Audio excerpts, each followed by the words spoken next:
జీవితంలో చాలామంది ఒక మాట అంటారు, లక్ ఉంటే చాలు, హార్డ్ వర్క్ ఎందుకులే అని. మరికొందరు అంటారు, లక్ లేకపోతే ఎంత కష్టపడినా ప్రయోజనం లేదు అని. కానీ అసలు నిజం ఏంటి? ఒక మనిషి జీవితాన్ని గమనిస్తే మొదటగా అతని దగ్గర ఏమీ ఉండదు. డబ్బు ఉండదు, సపోర్టు ఉండదు, అవకాశాలు కూడా తలుపు తట్టవు. అలాంటి సమయంలో అతనికి తోడుగా ఉండేది కేవలం ఒక్కటే, హార్డ్ వర్క్ మాత్రమే. ప్రతిరోజు లేచి తన పనిని నిజాయితీగా చేయడం, ఎవరు చూసినా చూడకపోయినా కష్టపడడం, ఫలితం కనిపించకపోయినా ఓపికగా ముందుకు సాగడం. ఇలా రోజులు, నెలలు, సంవత్సరాలు గడుస్తాయి. బయటికి చూస్తే ఏమీ మారలేదనిపిస్తుంది, కానీ లోపల ఒక మార్పు జరుగుతుంది.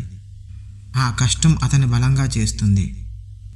అతని ఆలోచనలు మారుతాయి, అతని నమ్మకం అనేది పెరుగుతుంది. అప్పుడు ఒక చిన్న అవకాశం వస్తుంది, అదే మనం అనుకుంటున్న లక్. కానీ ఆ లక్ గుర్తించేది ఎవరు? దాన్ని ఉపయోగించుకునేది ఎవరు? కేవలం హార్డ్ వర్క్ చేసిన వారు మాత్రమే. కష్టపడిన వాడికి లక్ వచ్చినా అది చేజారిపోతుంది, కానీ కష్టపడిన వాడికి చిన్న అవకాశం వచ్చినా అది పెద్ద విజయంగా మారుతుంది. లక్ అనేది తలుపు తట్టడం లాంటిది, హార్డ్ వర్క్ తలుపు తెరవడం లాంటిది.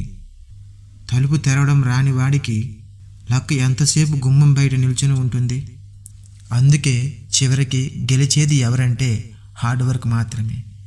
లక్ ఒకసారి సహాయం చేయవచ్చు, కానీ హార్డ్ వర్క్ జీవితాన్ని మారుస్తుంది. ఈరోజు ఫలితం కనిపించకపోయినా కష్టపడుతున్నావా? అయితే నువ్వు సరైన దారిలోనే ఉన్నావు. లక్ నీ కోసం ఎదురు చూస్తుంది, కానీ దాన్ని అందుకోవాలంటే తప్పనిసరిగా నువ్వు కష్టపడక తప్పదు.